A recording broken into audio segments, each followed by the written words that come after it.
Halo, kembali lagi di Ruang Zaki Channel. Di video kali ini kita akan ngobrol tentang bagaimana tips untuk tembus di program S2 dari Oxford Law School. Dan hari ini saya akan ditemani dengan Rifki Wicaksono yang merupakan alumni dari program S2 Oxford Law School. Halo Ki, apa kabar? Halo Mas Zaki, alhamdulillah baik Mas. Ini ganti kostum. Ini luar biasa karena pengalaman yang begitu banyak, terutama Oxford Law School juga menjadi salah satu idaman teman-teman untuk bisa mencicipi ya studi di sana. Dan mungkin Rifki hari ini akan share materi terkait dengan bagaimana sih proses Rifki bisa mendapatkan kesempatan kuliah S2 di sana, Ki. Silakan. Ya, oke. Izin share screen ya Mas Zaki ya. Saya share screen. Oke. Bisa kelihatan ya? Oke, aman. Aman ya, oke. Jadi hari ini saya akan menjelaskan tentang program yang ada di salah satu program graduate studies yang ada di University of Oxford, khususnya itu graduate study untuk bidang hukum atau law gitu.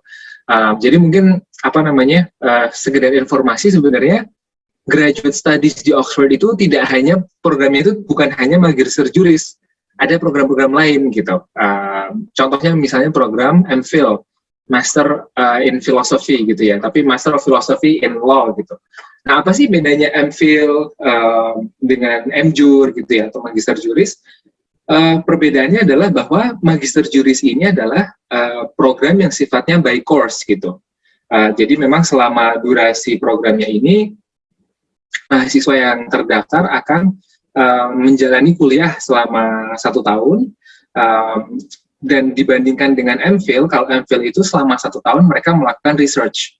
Dan hasil akhirnya kemudian adalah sebuah tesis gitu ya, tesis MPhil yang mungkin kalau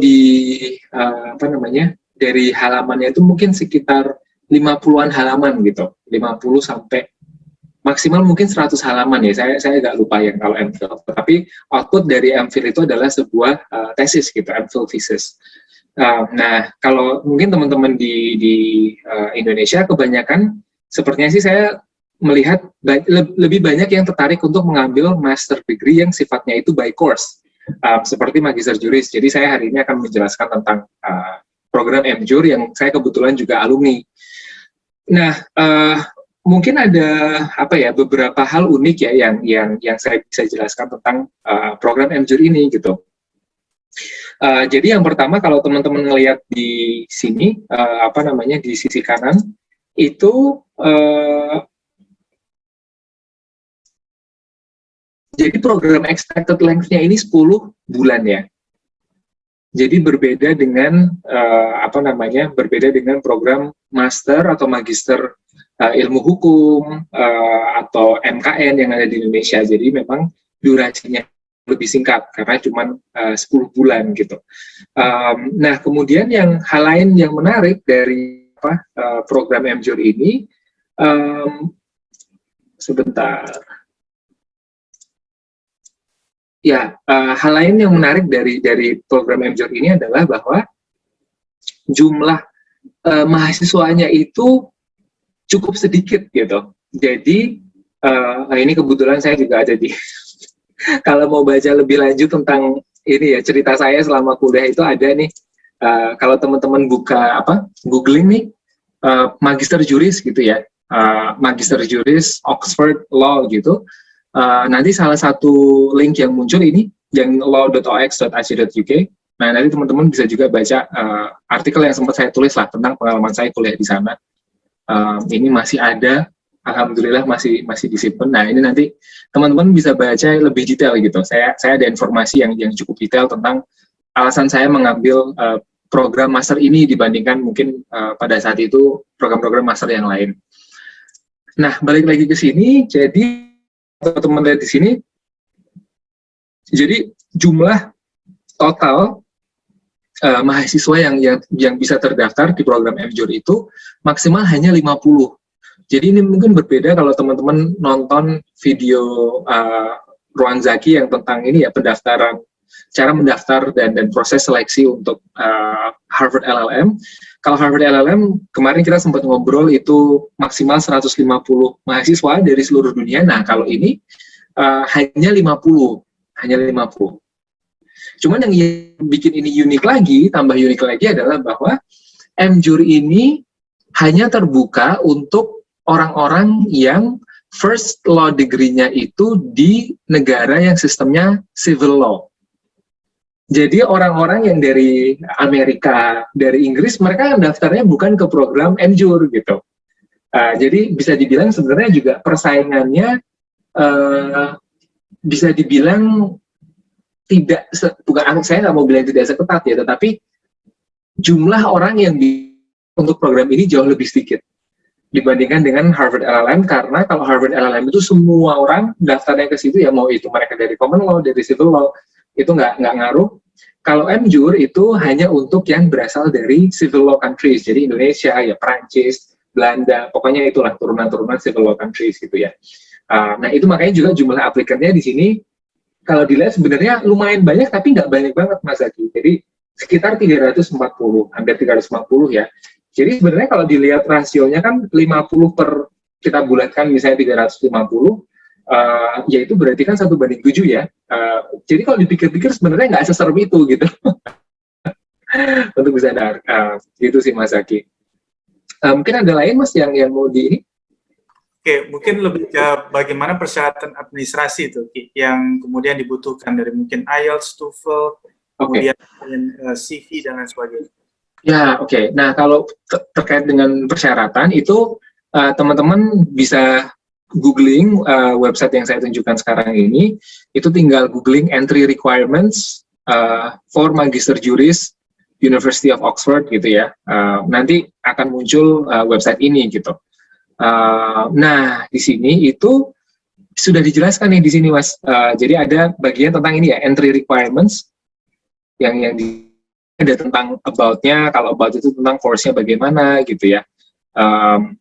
Kalau tentang persyaratannya ada di sini, entry requirements. Nah, mungkin yang bikin apa ya, teman-teman agak takut dulu ya kalau mendaftar ke program MJUR ini, karena memang mereka mensyaratkan IPK minimal Mas gitu.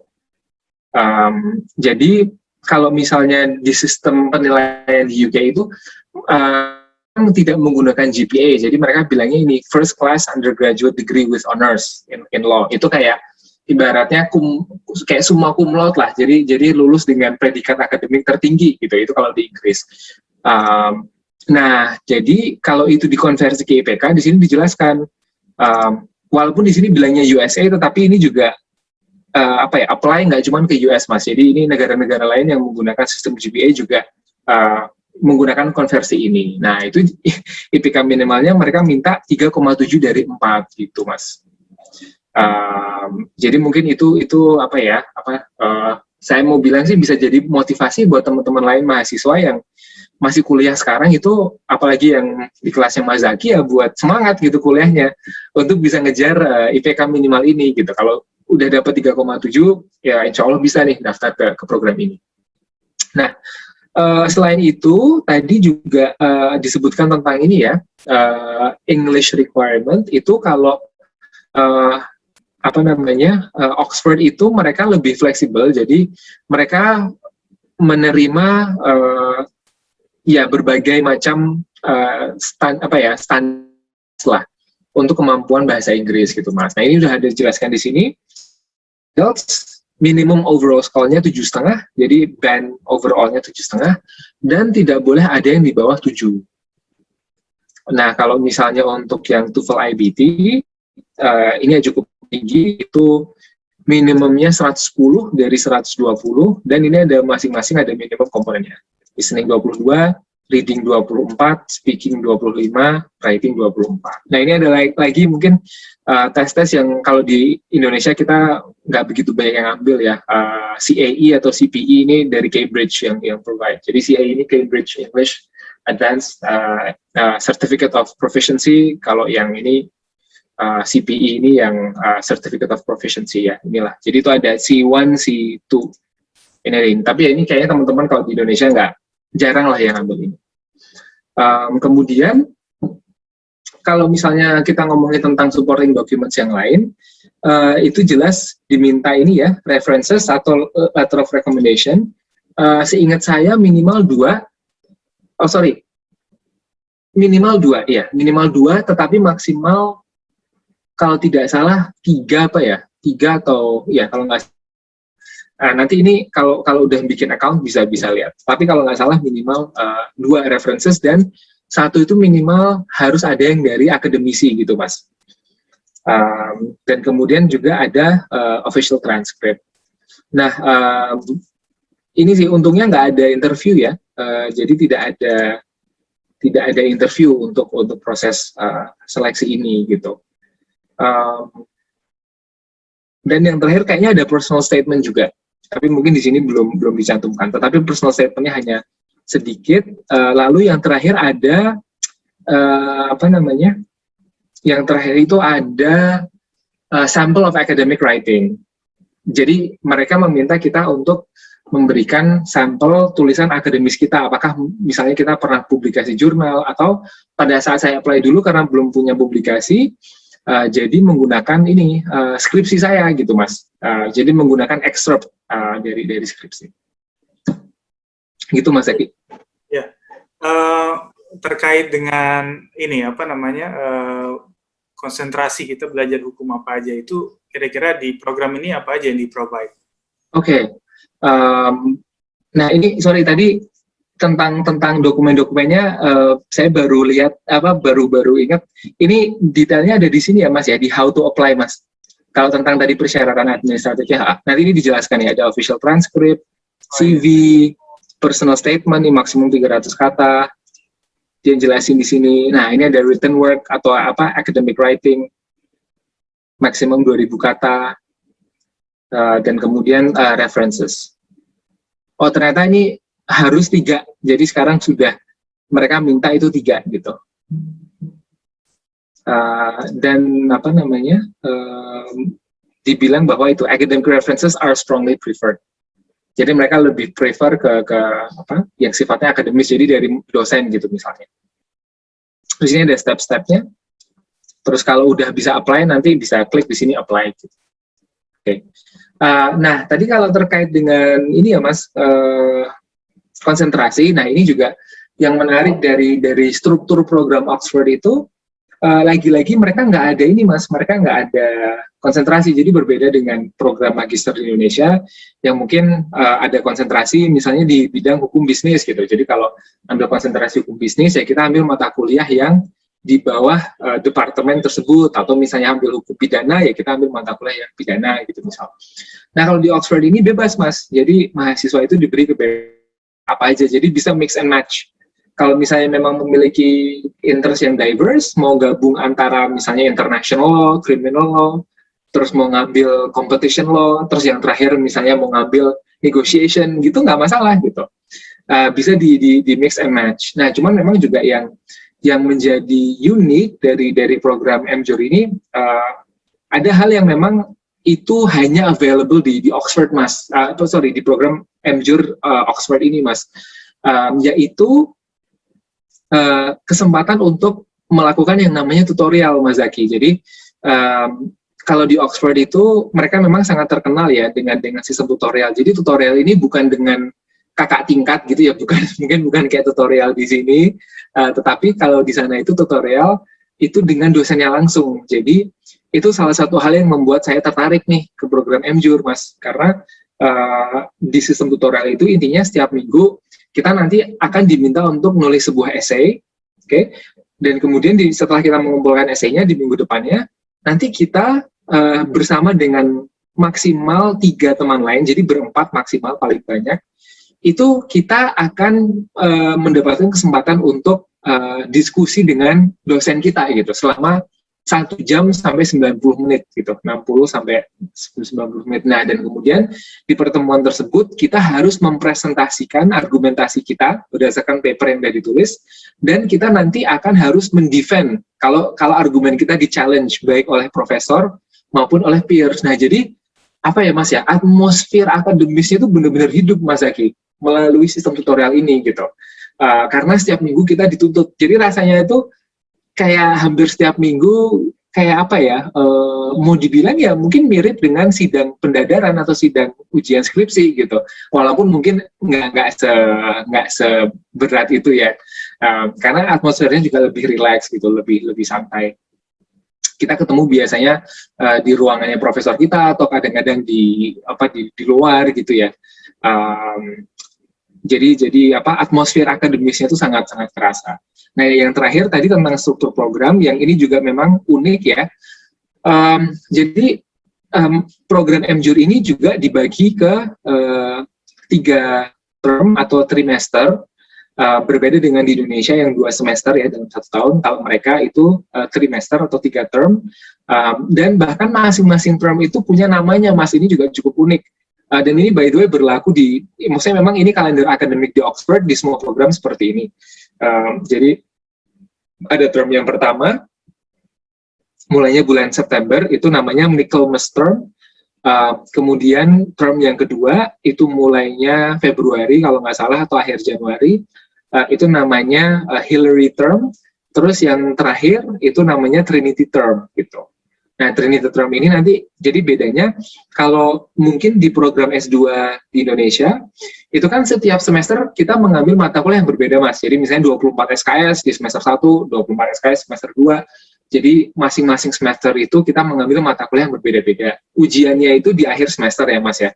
Nah, kalau di program MJUR itu sangat berbeda, karena yang mereka tekankan itu lebih tentang kedalaman atau depth of your knowledge or mastery of the subject gitu.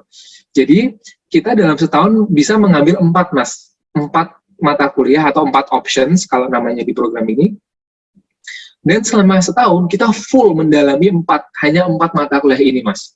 Jadi selama setahun kita baca sedalam-dalamnya tentang membaca, belajar, diskusi tentang 4 mata kuliah ini, dan ujiannya itu nanti baru di akhir gitu. Jadi mungkin kayak ujian nasional kayak zaman SMA gitu ya. Kuliahnya setahun, kita ambil 4 mata kuliah, terus nanti baru ada one final exam at the end gitu. Di akhir Trinity term. Gitu, Mas. Ini seru banget nih. Jadi kalau di film drakor tuh ada yang disebut dengan model pembelajaran Socrates. Benar-benar didalami, analisa logik hukum kita tuh ditantang terus, dan itu benar-benar di setiap mata kuliah gitu ya, rata-rata dosen itu. Nah, ada juga yang penting soal financial. Nah, ini kira-kira berapa tuition, kemudian living cost mereka dan sebagainya, dan ada nggak kira-kira yang bisa meringankan seperti scholarship atau apa? Ya.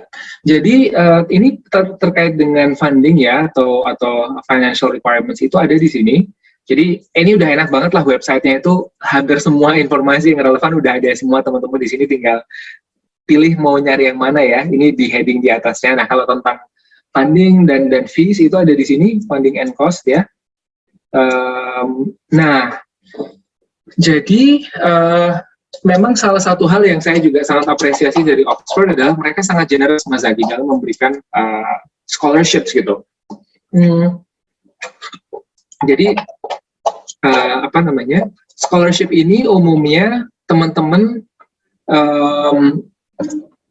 setelah mendapatkan offer, jadi mendapatkan LOA dari Oxford, itu teman-teman akan automatically considered. Nah, dan ini disebutkan nih, Mas. Jadi mereka sangat generous ya. Jadi Oxford University itu provide up to 1,000 full or partial graduate scholarships. Jadi mereka lebih dari 1.000, dan ini skemanya macam-macam, Mas. Ada yang full, jadi full mungkin untuk tuition fee, bahkan full sampai living allowance gitu ya. Ada juga yang partial, Mas, jadi mungkin partial sekian persen atau sekian ribu pound gitu ya, untuk cover tuition fee atau living cost gitu. Nah, yang menarik adalah bahwa semua orang yang diterima Oxford itu akan automatically considered, Mas, for the majority of Oxford scholarships gitu. Jadi ini salah satu generosity mereka gitu. Mereka sangat generous. For the majority of scholarships, Anda nggak harus apply. Nah, cuman memang ada beberapa scholarship tertentu yang biasanya itu memang yang full funded, itu perlu apply separately kayak gitu. Dan itu nanti teman-teman bisa juga cari di sini kan ada linknya nih di sini for further details about searching itu. Nah itu ada nih Mas. Nah ini ada website ini, terus ada macam-macam nih. Ada Oxford funding, external funding, ada loans bahkan gitu ya. Jadi teman-teman ada resources yang inilah udah centralized gitu, bahkan ada scholarship ada website yang teman-teman bisa gunakan untuk mencari scholarship search. Nah ini misalnya, jadi bisa ini kayak Google-nya tapi buat nyari scholarship gitu untuk melihat apakah eligible atau enggak. Itu nanti teman-teman bisa explore. Nah, ini Mas bisa when will I start the course, fees-nya, fee status, terus ini temennya, subjeknya, nationality gitu, college-nya segala macam. Jadi nanti ini kalau udah diisi bisa muncul. Ini membantu untuk searching mana scholarship yang bisa di-apply. Jadi kalau misalnya contohnya scholarship saya dulu yang Jardine Foundation itu memang pendaftarannya separate gitu Mas. Ada scholarship lain banyak Mas, kayak Bill and Melinda Gates Foundation itu ada, terus misalnya Rhodes Scholarships gitu. Itu banyak banget, nanti teman-teman bisa search di website. Nah kalau tadi tentang biayanya, karena kita overseas, itu kena biaya 36.930, 36,000 pounds. Karena pound sekarang sekitar 20-an ribu, jadi ini kalau dikonversi ya mungkin sekitar 700-an juta gitu, 720-an, 730 juta gitu. Cuman itu tadi karena banyak scholarships yang available sih, saya encourage teman-teman buat apply gitu, karena tidak hanya LPDP atau chevening gitu ya yang teman-teman bisa apply, bahkan di dalam internal Oxford-nya sendiri itu tersedia lebih dari 1.000 beasiswa yang teman-teman bisa apply juga gitu. Jadi kalaupun teman-teman mungkin merasa aduh kayaknya kalau bayar sendiri mungkin belum bisa, kayak saya dulu juga gitu, itu maksudnya jangan dijadikan itu untuk halangan untuk nggak apply dulu, insya Allah kalau keterima nanti akan ada banyak jalan lah untuk dapat funding gitu. Kalau living cost ya ini sih sekitar 1.000 sampai 1.700 pound, ini tergantung hedonnya ya. Kalau hedon banget nih 1.700 pound nih kayak udah keterlaluan sih kayak kalau 1.700. Ya sekitar 1.000-an, 1.200, 1.100 itu udah cukup sebenarnya. Nah itu nanti ya kali 2 gitu ya. Jadi ini ada living cost page.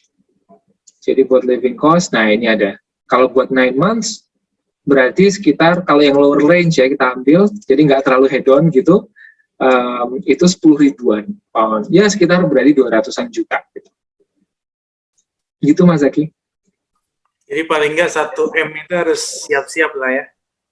Ya, total sekitar gitu. Cuman kalau scholarship kan jadinya gratis Mas. Jadi ya ini informasi sangat detail sekali yang disampaikan oleh Rifki tadi ya, kaitan dengan ada model perkuliahan yang tadi ya bermacam-macam dan membebaskan mahasiswa sampai ke soal pendanaan. Ternyata beasiswa yang cukup variatif ya, bahkan ribuan di internal Oxford Law School sendiri. Dan ternyata ada 2 program S2 ya yang fokus pada paper, ada juga yang fokus pada course. Jadi selesai kuliah sudah maka dia selesai gitu kan studi di sana, dan waktunya pun juga tidak selama di Indonesia, kurang lebih 10 bulan, kurang dari 1 tahun gitu ya, sehingga teman-teman ya punya waktu panjang juga untuk berkarir sebagai praktisi ya setelah lulus dari sini. Terima kasih banyak Ki atas sharing ilmunya, luar biasa sekali. Semoga kita punya kesempatan teman-teman di Indonesia semakin banyak untuk mencicipi ya studi di Oxford Law School, terutama di program M-Juris tadi itu. Terima kasih Rifki, semoga sukses selalu. Sampai ketemu di kesempatan yang lain. Ya, makasih Mas Zaki. Terima kasih teman-teman. Ya. Demikian diskusi kita hari ini dengan Rifki. Jangan lupa follow Instagram gue di @rezaezaki dan sampai ketemu di video-video berikutnya.